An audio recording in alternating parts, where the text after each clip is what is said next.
Hello everyone. तो जो series का पहला वीडियो था उसमें हम लोगों ने एक जनरल डिस्कशन किया था आंसर राइटिंग के रिगार्डिंग कि हम तीनों की स्ट्रेटजी लेके चलेंगे। थ्री जो मार्क्स का है उसका 50 वर्ड 200 वर्ड तीनों की। तो आज से हम जो है वो प्रॉपर आंसर राइटिंग शुरू करते हैं। पेपर वाइज चलते हैं, यूनिट वाइज चलते हैं। तो पहले हम लोग जो है पेपर 1 यूनिट 1 लेते हैं। और पेपर 1 यूनिट 1 क्या है? भारत का राजनीतिक, सामाजिक और सांस्कृतिक इतिहास हड़प्पा से लेकर 10वीं शताब्दी। अब हड़प्पा से लेकर 10वीं शताब्दी एक लंबा फेज है, तो इसको हम थोड़ा पार्ट में डिवाइड करके पढ़ते हैं। सारा का सारा एक साथ तो पढ़ नहीं सकते, नहीं तो बहुत लंबे वीडियो बनेंगे फिर, है ना, उसमें बोर हो जाएंगे आप लोग, मज़ा नहीं आएगा आपको पढ़ने का कुछ भी। तो हम इसको थोड़ा पार्ट में कर लेते हैं। जैसे सपोज कि हम हड़प्पा से लेकर महाजनपद तक एक कर लेते हैं, देन महाजनपद से गुप्त का एक कर लेते हैं, और गुप्त से लेकर 10th सेंचुरी तक का एक कर लेते हैं। तो उसको 3 पार्ट में करेंगे तो ईजी हो जाएगा, क्वेश्चन भी ज़्यादा कवर कर पाएंगे हम लोग, ठीक है। तो हमको क्या क्या पढ़ना है इस यूनिट 1 में, मेंस के रिगार्डिंग क्या चीज़ें ध्यान रखने की होती है, क्योंकि कुछ सिलेबस में कुछ नहीं लिखा। सिलेबस में बोला कि भारत का राजनीतिक, सामाजिक और सांस्कृतिक इतिहास हड़प्पा से 10वीं शताब्दी तक। हड़प्पा से पहले का नहीं पढ़ना, 10वीं शताब्दी के बाद का नहीं देखना, पहली यूनिट के हिसाब से, है ना। तो क्या क्या है और क्या हमारे काम का है। सबसे पहले तो उसने खुद नहीं बोल दिया हड़प्पा। हड़प्पा का क्या क्या पढ़ना है, हड़प्पा के बारे में हम लोगों को काम का। अब मैं पढ़ाऊंगा नहीं, आप लोगों को पढ़ना आपको है, मैं क्वेश्चन बताऊंगा और कैसे लिखना है बताऊंगा। जैसे हड़प्पा का राजनीतिक इतिहास। अब देखो, हड़प्पा की राजनीति की बात करो तो वहां पर पॉलिटिकली बहुत ज़्यादा कुछ स्ट्रॉन्ग एविडेंस नहीं है अपने पास में, क्योंकि ये लिखित इतिहास का तो दौर है, लेकिन हमको समझ कुछ नहीं आया है। जो लिपि यहाँ यूज़ की गई हम पढ़ नहीं पा रहे, तो बहुत ज़्यादा एविडेंस हमको पॉलिटिकल मिले नहीं है, इसलिए यहाँ से क्वेश्चन रेज होने के बहुत ज़्यादा चांसेस न के बराबर है, ठीक है। इसके बाद आता है सामाजिक। हड़प्पा में कैसा समाज था, यहाँ से क्वेश्चन आने के चांस है। उसके बाद सांस्कृतिक, मैं इसको सांस्कृतिक बोलूँ या धार्मिक बोलूं वो एक ही बात है, ठीक है, क्योंकि संस्कृति और धर्म जो है हमारी भारतीय समाज में लगभग साथ जुड़ के चली है। लेकिन एक ऐसी चीज जो यहां लिखी नहीं गई सिलेबस के अंदर, बट क्वेश्चन रेज होगा, एंड दैट इज क्योंकि हड़प्पा सभ्यता जो है ना, इसको इसकी नगर योजना के लिए जानते हैं, इसको इसकी नगर योजना के लिए जानते हैं। तो मैं क्वेश्चन आप लोगों को यहां प्रैक्टिस करवा दूंगा अभी कि कैसे लिखना, मान लो इस टाइप का क्वेश्चन आता है तो। इसके अलावा एक यहां पर हड़प्पा सभ्यता का पतन के कारणों की विवेचना। अब इसमें क्या करना मालूम है, ये क्वेश्चन मैं आप लोगों के लिए दूंगा, नगर योजना का मैं समझा देता हूं कैसे लिखना है अपने को, है ना, आंसर कैसे बनेगा इसका। सपोज कि 50 वर्ड में क्वेश्चन आ गया कि describe the urban planning of Indus valley civilisation, Sindhu सभ्यता या हड़प्पा सभ्यता की नगर योजना का उल्लेख करें। अब लोग कई बार हड़प्पा समझाने लग जाते हैं, उसको पहले ही हमको दिया उसने 50 वर्ड में हमारे पास गिनी चुनी 10 से 12 लाइन है, वहां पर उन्हीं लाइनों का इस्तेमाल करना है और उन्हीं के अंदर लिखना है। तो उतने में ही लिखना है और चीज़ों को कवर करना है। तो यहाँ पर इंट्रोडक्शन बनाना और वो सब बनाने के लिए मेरे पास समय नहीं है। लिखेंगे कैसे? सबसे पहले एक लाइन में लिखना शुरू करेंगे कि हड़प्पा सभ्यता एक नियोजित नगर व्यवस्था थी जो ग्रिड पद्धति पर आधारित थी। यहाँ की नगर योजना के मुख्य बिंदु इस प्रकार है, सीधा पॉइंट है, ठीक है। मुख्य बिंदु इस प्रकार है और फिर पॉइंट बना के एक एक करके लिख दो। सड़कें एक दूसरे को समकोण पर काटती थी। नेक्स्ट पॉइंट, मकान 1 या 2 मंजिला तक होते थे। तीसरा, भवन निर्माण में पक्की ईंटों का इस्तेमाल किया गया। चौथा, भवन के मुख्य द्वार मुख्य सड़क की बजाय पीछे गली में खुलते थे, ठीक है। नालियां सड़कों के दोनों ओर होती थी और ढकी हुई होती थी, तो ढकी हुई में ईंटों या पत्थरों का इस्तेमाल किया जाता था। प्रकाश की उचित व्यवस्था के लिए मार्ग के दोनों ओर दीप्त स्तंभ स्थापित किए गए थे। तो ये छोटी छोटी बातें हैं नगर योजना की जो आप लोगों को बता देनी है। तो कोई बहुत अलग से इंट्रोडक्शन बनाने की जरूरत, और नगर योजना के को समझाना है तो कंक्लूजन में क्या लिखोगे भाई? कुछ नहीं लिखना है, दैट्स ऑल, ये आंसर कंप्लीट होता है। लेकिन अगर यही आंसर आपका 200 वर्ड में आता है तो फिर आप थोड़ा सा बात शुरू कर सकते हैं कि भाई 2350 ईसा पूर्व से 1750 ईसा पूर्व के मध्य सिंधु घाटी क्षेत्र में पुष्पित पल्लवित हुई सिंधु घाटी सभ्यता विश्व की पहली नगर क्रांति है। यहाँ की नगर योजना की प्रमुख विशेषताएं या प्रमुख बिंदु इस प्रकार है, और फिर एक एक करके समझाओ। यहाँ का नगर योजना ग्रिड पद्धति पर आधारित था, जिसमें सड़कें एक दूसरे को समकोण पर काटती थी, और फिर आप एक ग्रिड बना के बता दो कि ये ग्रिड है। अगर 200 में आता है तो, 200 में नहीं आता तो देन आपके पास भी लिखने को ऑप्शन बहुत कम हो जाएंगे। चीज़ें पूरी करनी है और बात पूरी करनी है। ठीक है, तो अब इसी बेसिस पे आप पे क्वेश्चन लिख के लाएंगे, हड़प्पा सभ्यता के पतन के कारणों की विवेचना करें। 50 वर्ड जो वर्ड लिमिट दी उन्होंने, हाफ पेज जो दिया है ना एमपीपीएससी ने ऑथेंटिक पेज, वो यूज करना है बस, और उसको लिख के आप लोग जो है अध्ययनशाला रतलाम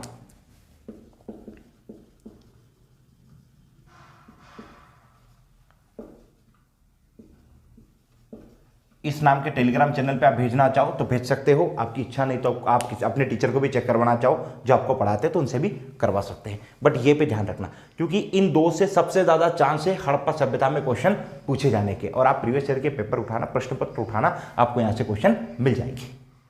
ठीक है, अब इसके बाद अभी इसमें और क्वेश्चन दूंगा मैं आप लोगों को, एक जस्ट मैं समझा रहा हूँ कि कैसे चीज़ों को कवर करना है।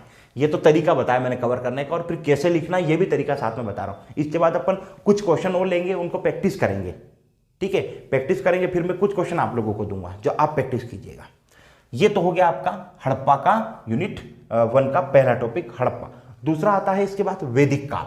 अब देखो, वैदिक काल के बारे में मैं आप लोगों को थोड़ा सा बताता हूं कि वैदिक काल में क्या होता है। जनरली अगर आप देखोगे तो वहां पर वैदिक काल को हम लोग 2 पार्ट में डिवाइड करके पढ़ते हैं, है ना। पूर्व वैदिक काल, जिसको ऋग्वैदिक काल भी बोलते हो आप लोग, और उत्तर वैदिक काल। ठीक है, तो देखो यहां से अगर आप ये सोचते हैं कि बहुत ज्यादा डिटेल कुछ अलग क्वेश्चन बनते हैं, तो वो नहीं, बजाय इसके यहां कंपेरिजन के चांस ज्यादा हैं।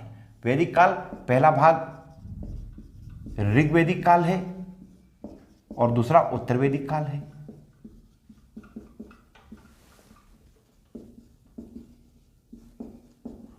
है ना भाई।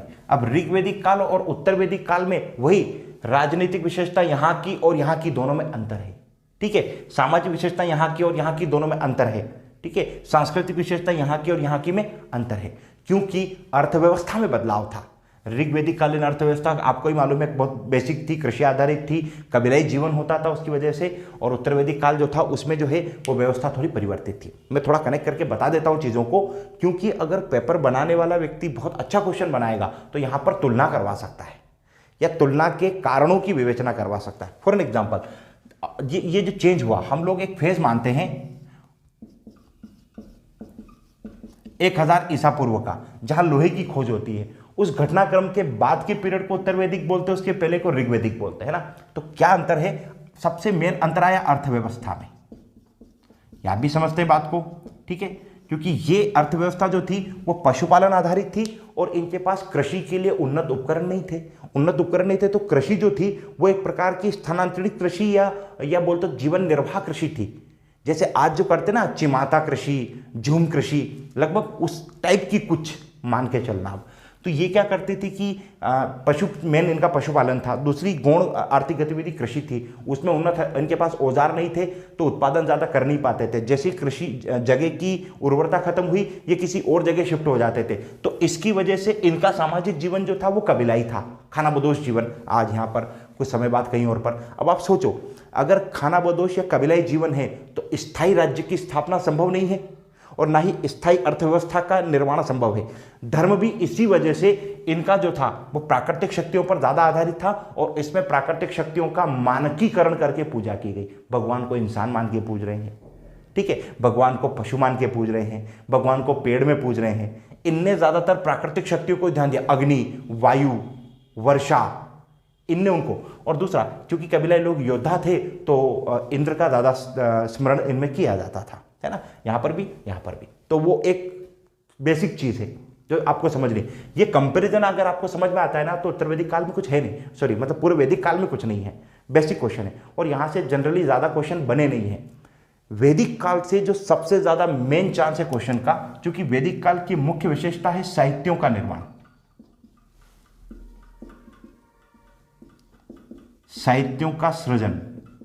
भाई इस समय वेद लिखे गए हैं, क्या उपनिषद लिखे गए हैं, ब्राह्मण लिखे गए हैं, अरण्यक लिखे गए हैं, उपवेद लिखे गए हैं और इनको हम पढ़ने में भी सक्षम हैं।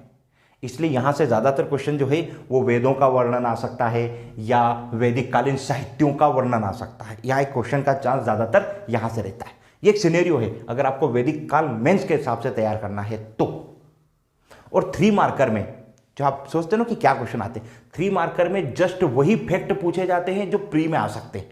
तो जब आप प्री के हिसाब से इसको पढ़ोगे ना तो फैक्ट कवर होते चलेंगे आपके, मतलब ऑटोमेटिकली मैक्सिमम 3 मार्कर आपके कवर हो जाएंगे। कुछ होंगे एक्स्ट्रा जो अपन प्रैक्टिस करेंगे या मैं आपको प्रैक्टिस के लिए दे दूंगा, ठीक है। तो ये तो हुआ डिस्कशन वैदिक पीरियड के बारे में। क्वेश्चन हम लोग जो है वो आगे के लेक्चर में प्रैक्टिस करेंगे सारे। मैंने लिखने का तरीका बता दिया अभी, केवल आपको आगे के लेक्चर में हम क्वेश्चन प्रैक्टिस करेंगे।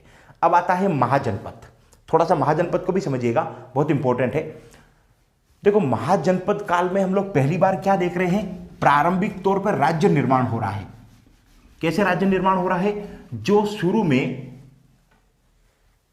राज्य निर्माण की प्रारंभिक, अगर ऋग्वैदिक काल में जाते तो वहां पर जन थे, जन आपने पढ़े होंगे, और उत्तर वैदिक काल में वो जन बन गए जनपद, और जब उत्तर वैदिक काल समाप्त हुआ तब तक वो जनपद बन गए महाजनपद, 16 महाजनपद। और ये भारत में महाजनपद काल जो है ना वो राज्य निर्माण की प्रारंभिक अवस्था या भारत में राज्यों के निर्माण की शुरुआत मानता है।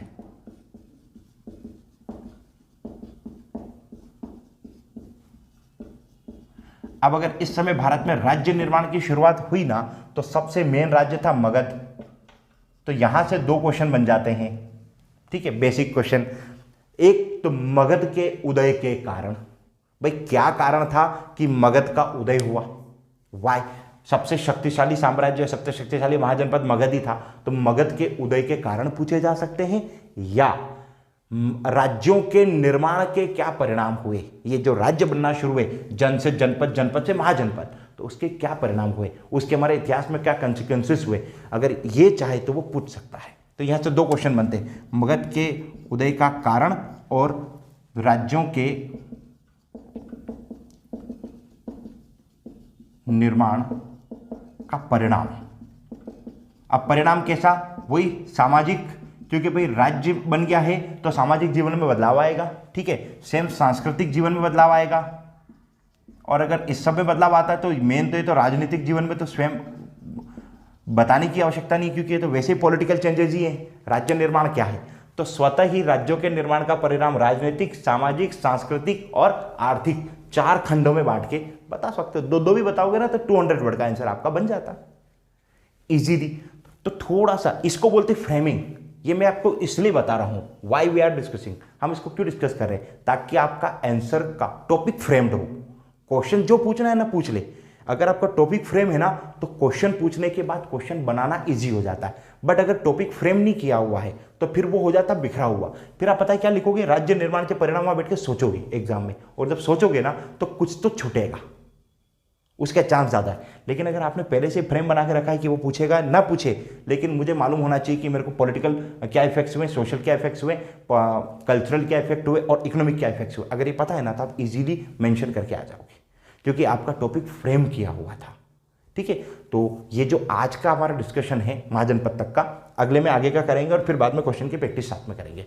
तो मेरा ये जो आज का ये टॉपिक है, आज का जो डिस्कशन का वीडियो का मेन उद्देश्य था लेक्चर का, वो ये था कि कैसे हमको टॉपिक, उसने सिलेबस में तो बहुत छोटी सी बात लिख के छोड़ दी, लेकिन उसको कैसे अंदर जाके छोटे छोटे पार्ट्स में बाइफर्केट करके कैसे एग्जाम के हिसाब से उसको फ्रेम करना है। तो ये जो मैंने करके बताया ना, दैट इज फ्रेमिंग। ये फ्रेम हुआ है, आपका टॉपिक फ्रेम हुआ है, मतलब उस टॉपिक, हर एक टॉपिक का अपना एक सोल होता है, अगर वो सोल पकड़ लिया ना तो फ्रेमिंग इजी है। जैसे इंडस वैली का सोल है नगर योजना, ठीक है, वैदिक काल का है साहित्यों का निर्माण, वहां लिटरेचर लिखे गए हैं, यहां का है राज्यों की निर्माण या राज्यों की उत्पत्ति, ये सोल है। अगर इसको आप पकड़ लोगे ना तो क्वेश्चन को भी पकड़ लोगे कि क्वेश्चन किस टाइप के बन सकते हैं। तो मुझे उम्मीद है कि आज का ये वीडियो आपको बहुत हेल्प करेगा, आपकी प्रिपरेशन में बहुत हेल्प करेगा। अगले वीडियो में हम आगे के टॉपिक को कंटिन्यू करेंगे। धन्यवाद।